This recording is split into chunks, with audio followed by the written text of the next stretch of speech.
Hello friends, नमस्कार। Viewing technician का topic 7 लेके आया हूँ। टॉपिक 7 का क्वेश्चन पेपर लेके आया हूँ, जो है कंपैरिजन बिटवीन द डायरेक्ट और indirect warping.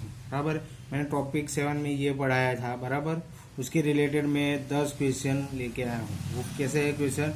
Objective question paper with answer sheet. बराबर, 10 ऑब्जेक्टिव क्वेश्चन लेके आया हूँ, उसकी आंसर शीट भी ये सब क्वेश्चन खत्म होने के बाद आपको मिलेंगी। बराबर, तो हम शुरू करते हैं। पहला question, direct warping is mostly use for खाली जगह फैब्रिक।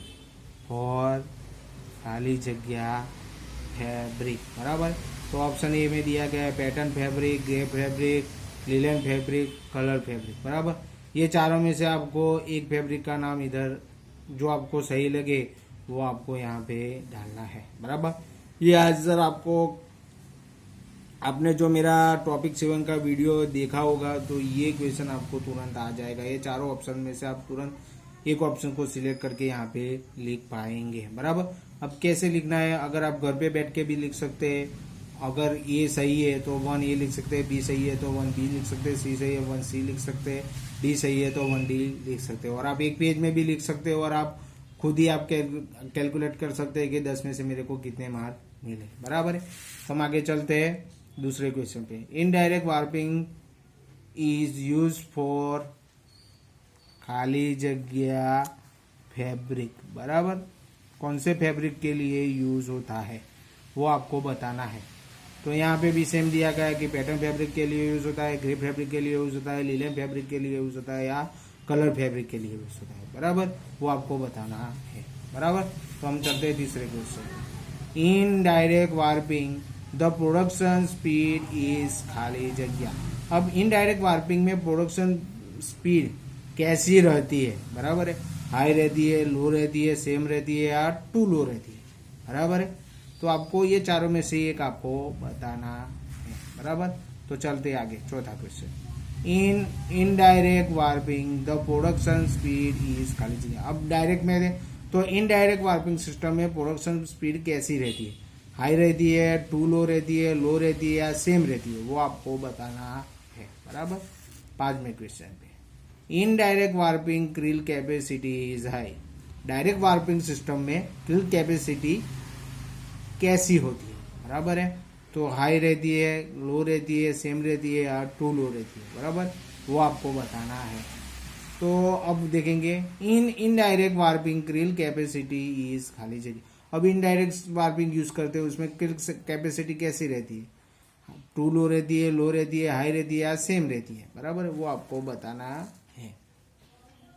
अब सातवें क्वेश्चन पे चलते हैं। खाली जगह length of the warp sheet is produce in indirect warp. खाली जगह length of warp sheet is produce in direct warping. बराबर है, तो हायर लेंथ यूज होती है, लोअर लेंथ यूज होती है, मिनिमम लेंथ यूज होती है, मीडियम लेंथ यूज होती है, वो आपको बताना है।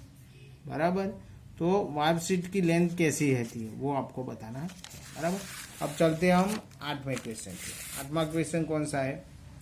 खाली जगह length of the warp sheet is produce in indirect warping. अब इनडायरेक्ट सिस्टम में वार्प शीट कैसी लेंथ में प्रोड्यूस होती है? लोअर लेंथ में, हायर लेंथ में, मैक्सिमम के मीडियम लेंथ में, वो आपको बताना है। बराबर, तो आगे चलते हैं। अब कौन सा है? नौवां। तो नौवें में क्या है? For which fibre indirect warping is mostly use. बराबर, अब क्या है? For which fibre indirect warping is mostly use. अब इनडायरेक्ट वार्पिंग सिस्टम मोस्टली, ये ऑप्शन, चारों ऑप्शन में से किसके लिए ज्यादा यूज होता है? पोलिएस्टर के लिए ज्यादा यूज होता है, नायलॉन के लिए ज्यादा यूज होता है, कॉटन के लिए या एक्रिलिक के लिए, वो आपको बताना है। बराबर, समझ गया। अब 10वें क्वेश्चन पे, for which fibre direct warping is mostly use. अब डायरेक्ट वार्पिंग मोस्टली कौन से फाइबर के लिए यूज होता है? तो अमेंडमेंट फाइबर के लिए यूज होता है, नेचुरल फाइबर के लिए यूज होता है, मिनरल फाइबर के लिए यूज होता है, none of A B C. बराबर, तो वो बताना है आपको। बराबर, तो आप आंसर शीट है, बराबर। आंसर शीट है, क्या है? आंसर शीट, बराबर। 1 का बी है, 2 का ए है, 3 का ए है, 4 का सी है, 5 का ए है, 6 का बी है, 7 का ए है, 8 का ए, 9 का सी है, 10 का ए है, बराबर। आप खुद चेक कर सकते हैं, बराबर। ये दे दी गया। अब मैं आपको ये 10 से 10 क्वेश्चन का आंसर अभी समझाता हूँ, बराबर। तो हम शुरू करते हैं पहले क्वेश्चन। पहला क्वेश्चन कौन सा है? Direct warping is mostly use for खाली जगह फैब्रिक, बराबर। अब direct system mostly use for grey fabric के लिए यूज होता है। कौन से फैब्रिक के लिए? Grey fabric. जो ग्रे फैब्रिक रहता है उसके लिए ज्यादातर यूज होता है, बराबर। अब देखते हैं indirect warping is use for खाली जगह फैब्रिक। अब इनडायरेक्ट वार्पिंग सिस्टम कौन से फैब्रिक के लिए यूज होता है? तो के पैटर्न फैब्रिक के लिए। गे फैब्रिक के लिए नहीं होता, लिनन फैब्रिक के लिए, कलर फैब्रिक के लिए नहीं होता, बराबर। पैटर्न और कलर सेम है, मगर अब क्या सिलेक्ट कर ले? पैटर्न में ज्यादा यूज होगा। कलर होगा तो अलग अलग कलर का भी हो सकता है, बराबर।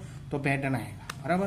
तो हम तीसरे क्वेश्चन पे चले। Indirect warping is indirect warping the production speed is. अब डायरेक्ट वार्पिंग है, बराबर, उसकी प्रोडक्शन स्पीड क्या होगी? हाई। क्या होगी? हाई, बराबर। तो यहाँ पे क्या आएगा? हाई। तो अब समझ गए होंगे। तो in indirect warping the production speed is too low, क्योंकि इसमें क्या है? पैटर्न यूज होता है, इसके लिए इसकी प्रोडक्शन स्पीड क्या होगी? कम होगी compare to the direct warping, बराबर। In direct warping creel capacity is high. क्या होगी? हाई होगी, बराबर है, क्योंकि डायरेक्ट वार्पिंग सिस्टम में ज़्यादातर मोस्टली वार्प रेंज ज़्यादा रहते हैं, इसके लिए उसकी कैपेसिटी क्या होगी? हाई होगी, बराबर। In indirect warping the creel capacity is too low, क्योंकि यहाँ पे पैटर्न है, अलग अलग कलर यूज होता है, इसके लिए इसकी क्रिल कैपेसिटी क्या होगी? टू लो, बराबर। साथ में खाली जगह length of the warp sheet is produce in direct. Krill capacity क्या है? अपने देखा आगे हाई था, इसके लिए क्या होगा? Higher length of the warp sheet है produce for direct warping system, बराबर। अब चलते हैं हम 8वें क्वेश्चन। 8वें क्वेश्चन में था खाली जगह length of the warp sheet is produce in indirect, बराबर। यहाँ पे पैटर्न बनता है, अलग अलग कलर का बनता है, तो पैटर्न क्या होगी? अलग अलग कलर की, तो थोड़ी थोड़ी होगी। तो यहाँ में क्या आएगा? Lower the length of the warp sheet is produce in indirect warping system, बराबर। अब 9वें क्वेश्चन पे for which fibre indirect warping is mostly use, बराबर। अब पॉलिएस्टर के लिए मोस्टली यूज है, नाइलॉन के लिए, कॉटन के लिए, एक्रेलिक, बराबर है। तो इनडायरेक्ट सिस्टम को साइजिंग करना जरूरी है, इसके लिए हम क्या लिखेंगे? कॉटन। पॉलिएस्टर को भी जरूर पड़ता है, नहीं पड़ता है, नहीं पड़ता है, मगर ज़्यादातर उसमें क्या है? पॉलिएस्टर अलग टाइप के होते हैं, बराबर, उसमें यूज पड़ता है कि नहीं। नायलॉन के लिए तो चाहिए तो आप कर सकते हैं, नहीं चाहिए तो नहीं कर सकते। एक्रेलिक के लिए आप कर सकते हैं, नहीं कर सकते, ऑप्शनल रहता है तीनों में, पर इसको करना जरूरी है, बराबर। अब क्या चलते हैं 10वें question. For which fabric the direct warping is most useful. तो मैनमेड फाइबर जो रहता है उसमें ज़्यादातर डायरेक्ट वार्पिंग यूज होता है, बराबर। इसके लिए मैनमेड फाइबर के लिए डायरेक्ट वार्पिंग यूज होता है, बराबर। अब देखो ये आंसर शीट है सबकी, देख लेना, बराबर। खुद चाहे तो खुद भी टेस्ट कर सकते हैं आप घर बैठे, बराबर। अगर आपको मेरा वीडियो पसंद आया तो जरूर और लाइक और सब्सक्राइब कीजिए, बेल आइटम दबाना मत भूलिए। मैं अगला वीडियो, आप चाहते हैं कि मेरा अगला वीडियो आपके पास पहुंचे तो जरूर घंटी बजा दीजिए। Thank you.